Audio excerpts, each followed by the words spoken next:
Om Swastiastu. Selamat pagi anak-anak, semoga kalian dalam keadaan sehat selalu. Untuk hari ini kita untuk kelas 10 ya, kita masih membahas materi tentang teks laporan hasil observasi. Itu kan pertemuan minggu lalu Ibu baru membahas 2 unsur kebahasaan. Sekarang kita akan lanjut unsur kebahasaan teks laporan hasil observasi. Nah, untuk kelas 12 itu materinya 1 bab udah habis ya.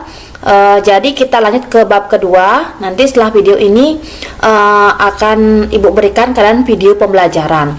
Nah, sebelum Ibu lanjut mengenai video pembelajaran, Ibu ingin menyampaikan beberapa hal kepada kalian. Selama Ibu mengajar kurang lebih ada 3 kali pertemuan ya. Sekarang ke pertemuan keempat. Terus pertemuan pertama Ibu pakai perkenalan. Nah, selama 3 kali pertemuan itu Ibu kan menyampaikan materi ya. Nah, Ibu sudah berusaha untuk membuat media pembelajaran atau video pembelajaran agar kalian paham dan mengerti apa yang Ibu sampaikan, terutama kalian mengerti materi yang Ibu jelaskan seperti itu. Tapi ada beberapa siswa itu kalau seandainya ya, ada beberapa siswa yang saat Ibu menjelaskan itu ada yang bertanya dan juga ada beberapa siswa yang tidak bertanya. Nah, apakah yang tidak bertanya itu sudah paham dengan materi yang Ibu jelaskan atau tidak? Nah, itu Ibu belum tahu ya. Tetapi ada beberapa siswa yang bertanya masalah tugas, bagaimana cara membuat dan lain sebagainya. Oke, Ibu terima pertanyaan itu ya. Kalau ada timbal balik kan Ibu senang jadinya mengajar. Jadi Ibu ingin menyampaikan seandainya saat Ibu membuat video pembelajaran ya, ada beberapa yang kalian tidak paham, silakan ditanyakan ya. Ibu sudah wanti-wanti, kalau belum paham tanyakan di forum, kalau belum paham chat Ibu sudah wanti-wanti seperti itu. Jadi Ibu minta kalau kalian belum paham, silakan tanyakan ke Ibu agar materi tersebut tidak lewat. Karena kita belajar 1 minggu bahasa Indonesia sekali ya, 1 minggu bahasa Indonesia sekali. Jadi kalau seandainya lewat pertemuan ketiga, seperti sekarang kita pertemuan keempat, ketiga, kalian tidak ada yang bertanya, otomatis kan terlewati materi tersebut. Jadinya Ibu tidak tahu apakah kalian paham dengan materi yang Ibu jelaskan atau tidak. Beda dengan pembelajaran di kelas ya. Kalau di kelas itu kan kita bertemu ya, jadinya kalau misalnya Ibu belum paham bagian ini, Ibu akan menerangkan kembali. Berbeda dengan pembelajaran daring seperti ini ya, jadinya kalau kalian belum paham, kalau kalian bertanya, Ibu kan bisa menjelaskan lewat WA dan lain sebagainya seperti itu. Jadi Ibu berusaha membuat video pembelajaran itu agar kalian bisa paham. Nah, kalau seandainya dalam video pembelajaran itu juga ada beberapa hal yang menurut kalian, Bu, jangan seperti ini menjelaskan, Bu, coba menjelaskan seperti ini. Silakan kalian berikan saran Ibu ya, agar Ibu bisa membuat video pembelajaran yang mudah kalian mengerti seperti itu. Itu yang pertama yang akan Bu sampaikan. Yang kedua, nah saat Ibu memberikan video pembelajaran itu Ibu mohon ya, silakan disimak, jangan lewat begitu saja. Sudah, apalagi dari pertemuan ketiga kalau tidak salah Ibu memberikan tugasnya itu ada dalam video pembelajaran. Karena mungkin nggak tahu ya apakah dia di kelas yang Ibu ajar atau mungkin di kelas lain, itu ada berapa siswa dikasih tugas dalam bentuk Google Form dan video pembelajaran, dia langsung membuat Google Form tanpa menonton video pembelajaran. Kalau seperti itu kan percuma juga ya, tidak mengerti apa tugas yang dibuat dan lain sebagainya, mungkinkah nyontek atau cari di internet. Jangan seperti itu ya. Jadi jadi saat Ibu memberikan materi pembelajaran, tugasnya Ibu akan Ibu selipkan dalam video pembelajaran, kecuali ada latihan soal, kuis, baru akan Ibu menggunakan Google Form. Nah, jadi Ibu minta silakan disimak untuk video pembelajaran yang Ibu siapkan. Nah, Ibu juga membuat video tersebut lumayan ya, dari menyiapkan materi, terus membuat video, belum lagi mengedit ya, dan lain sebagainya. Jadi silakan kalian simak video tersebut. Kalau belum paham tentang apa yang disampaikan dalam video tersebut, bisa kalian tanyakan ke ibu. Nah, selanjutnya ibu ingin membahas masalah tugas ya. Nah, untuk tugas, kalau kalian kesulitan, kalau belum paham kan bisa tanyakan ke ibu ya. Kalau kalian kesulitan saat mengirim tugas, itu silakan kalian screenshot bagian mana yang kesulitan. Kalau HP-nya isi video, bisa divideokan juga ya. Terus silakan tanyakan ke ibu. Jangan, Bu nggak bisa kirim, sampai ibu menyuruh coba screenshot. Ibu kan nggak tahu gimana posisi HP kalian ya. Jadinya bagian mana yang kalian mengalami kesulitan, atau misalnya ada pemberitahuan apa dalam HP-nya kalian, silakan kalian screenshot, kirimkan ke ibu. Dan ibu minta saat bertanya di luar jam pelajaran bahasa Indonesia ya, di luar jam hari Selasa jam 8 sampai jam 9, kelas 10, kelas 12 kan jam 8 sampai setengah 10 ya. Itu silakan WA ya. Ibu kan sudah menyampaikan nomor WA pribadi ibu ya. Jangan Telegram, karena ibu jarang sekali membuka Telegram. Silakan chat ibu di WA, karena itu terlihat kapan tracker ibu on dan kapan tracker ibu melihat WA, itu maksudnya ibu ya. Jangan ke Telegram. Udah. Nah, untuk masalah tugas itu ya. Terus tugasnya itu, seandainya Selasa kalian mendapat bahasa Indonesia, itu tolong dikerjakan. Seandainya jamnya sudah habis, oke, ditaruh dulu, lanjut pelajaran selanjutnya ya, misalnya matematika, ada bahasa Bali. Nah, kalian akan belajar sampai jam setengah 1. Nah, dari sore itu bisa tidur siang ya setelah belajar. Nah, dari sore sampai malam itu kan kalian tidak ada kerjaan.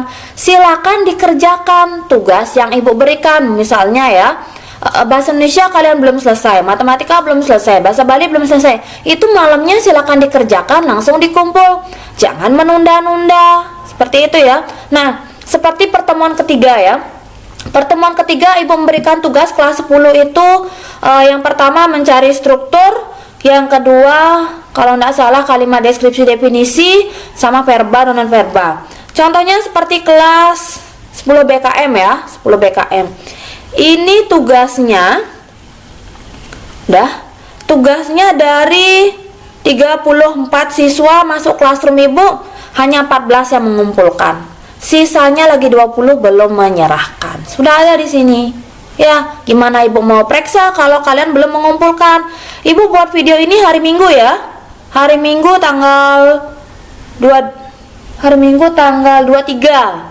Baru sekarang tanggal 23, lagi 2 hari, itu hari Selasa. Mau tugasnya mau ditumpuk-tumpuk. Terus kelas, taruh cek lagi.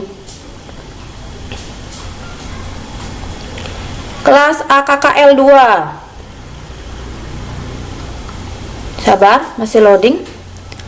AKKL 2. 31 siswa menyerahkan, 4 tidak. Yang 4 ini kemana? Sudah?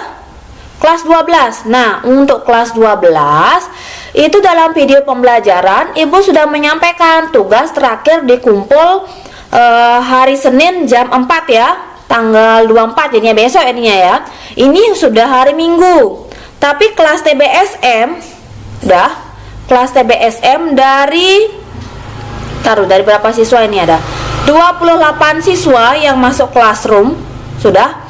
Baru 5 yang menyerahkan dan berapa nih? 23 belum menyerahkan. 12 TBSM 2. Seperti ini. Mau seperti ini kalian belajar.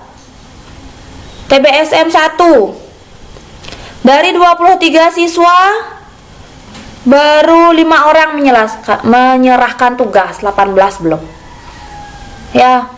Jangan santai ya, baru belajar daring, baru belajar di rumah kalian mau seenaknya. Ngabsen juga ada yang telat.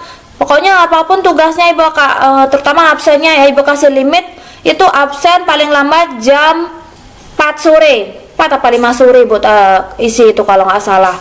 Terus tugasnya, untuk tugas itu biasanya kalau dalam video ibu kasih waktu kan ibu jelaskan tugasnya mungkin sampai sore. Kalau misalnya ada siswa bu saya sibuk dan sebagainya, ibu kasih waktu kembali. Biasanya ibu cek tugasnya itu Rabu pagi Rabu pagi Ibu cek tugasnya. Jadi kalau kalian mau dicek tugasnya sebelum Rabu pagi sudah mengirim.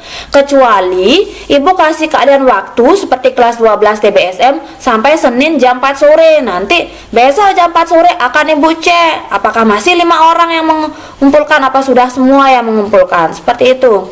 Jadi Ibu minta tolong belajar, jangan buat pembelajaran daring kalian seperti ini, tugas tidak mau mengerjakan, pembelajaran ada video pembelajaran kalian tidak menonton. Itu terserah kalian. Kalau mau bodoh kan kalian juga yang bodoh, bukan Ibu yang bodoh.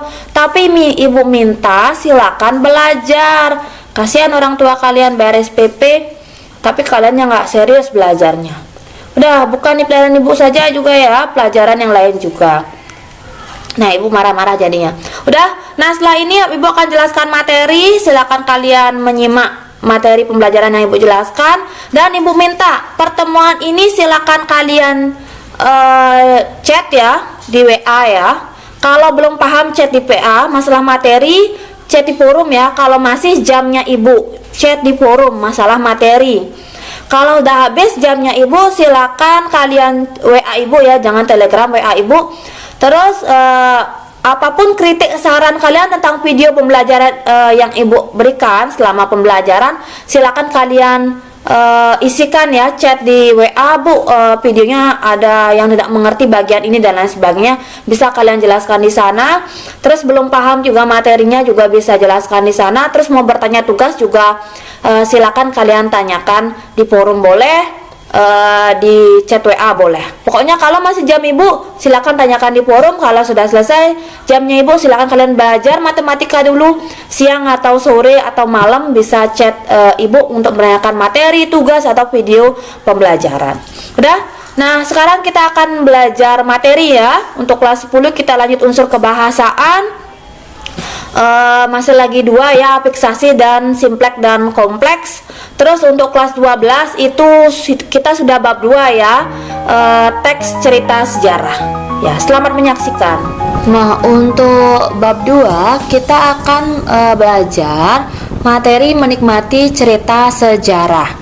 Nah, yang pertama, sebelum kita membahas pengertian dari teks novel sejarah, kita akan membahas contoh teks novel sejarah.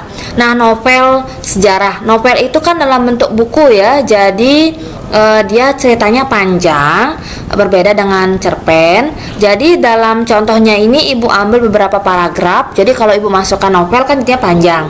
Jadi Ibu akan berikan kalian beberapa contoh paragraf teks novel sejarah atau contohnya ya dimaksud Ibu.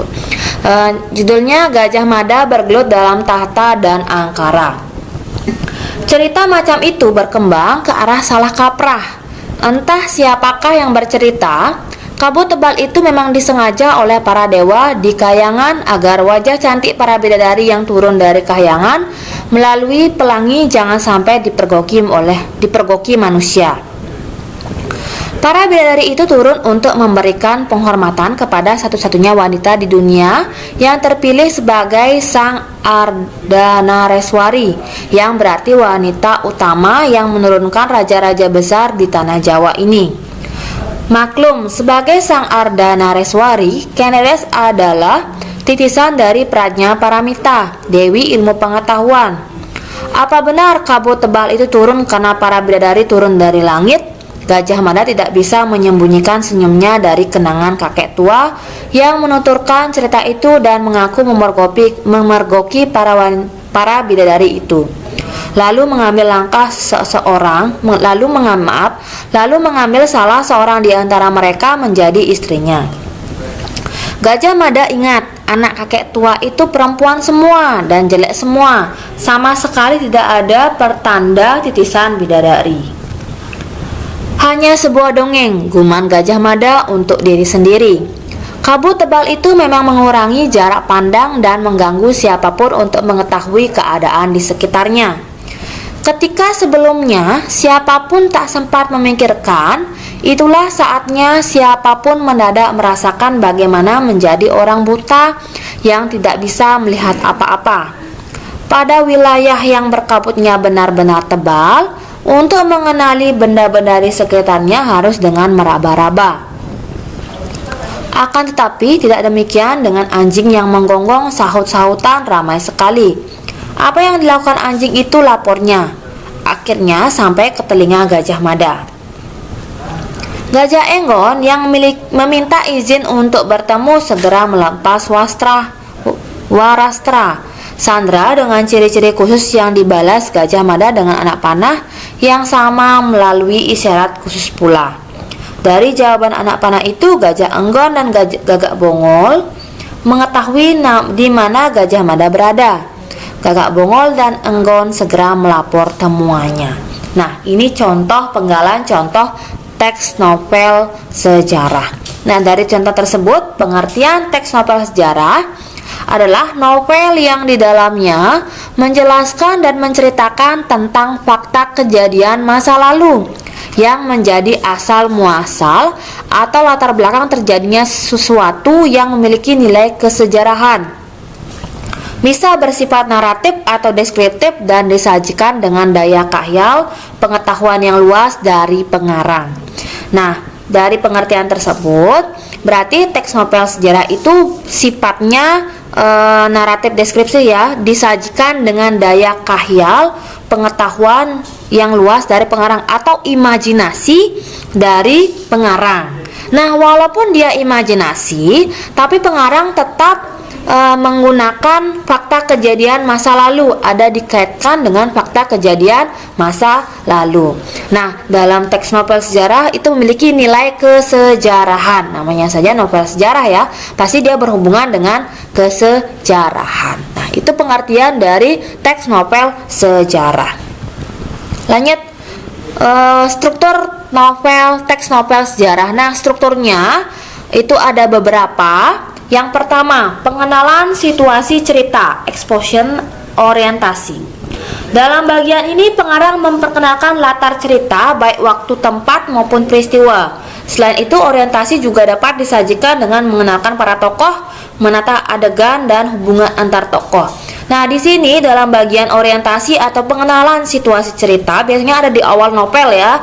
Itu membahas tentang awal mula pengarang mau mengarah ceritanya kemana. Nah, di sana dijelaskan latar belakang ceritanya, terus tokoh-tokohnya juga diperkenalkan di sana, terus hubungan antar tokohnya, misalnya tokoh satu dengan tokoh dua apa hubungannya dan lain sebagainya. Itu pengenalan situasi cerita. Lanjut, yang kedua ada pengungkapan peristiwa. Dalam bagian ini disajikan peristiwa awal yang menimbulkan berbagai masalah, pertentangan ataupun kesukaran-kesukaran bagi para tokohnya. Nah, pengungkapan peristiwa di sini permasalahannya baru muncul sedikit seperti itu ya, baru akan muncul konflik seperti itu. Lanjut. Nah, nomor 3, menuju konflik, rising action.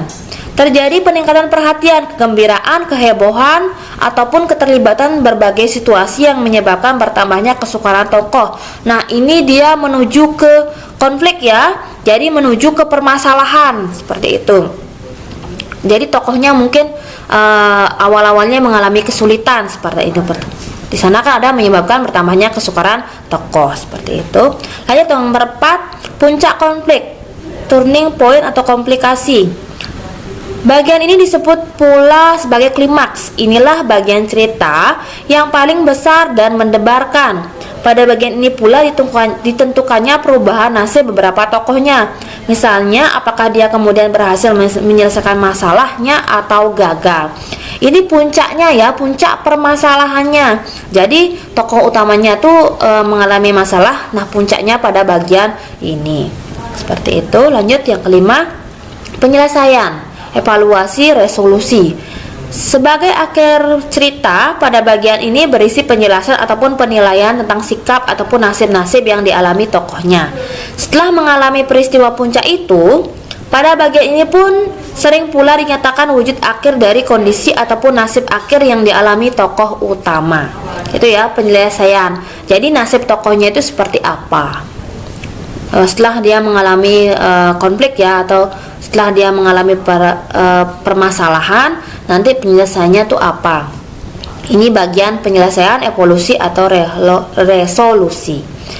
Lanjut, yang terakhir ada koda. Bagian ini berupa komentar terhadap keseluruhan isi cerita yang fungsinya sebagai penutup. komentar yang dimaksud bisa disampaikan langsung oleh pengarang atau dengan mewakilkannya pada seseorang tokoh. Hanya saja tidak setiap novel memiliki koda.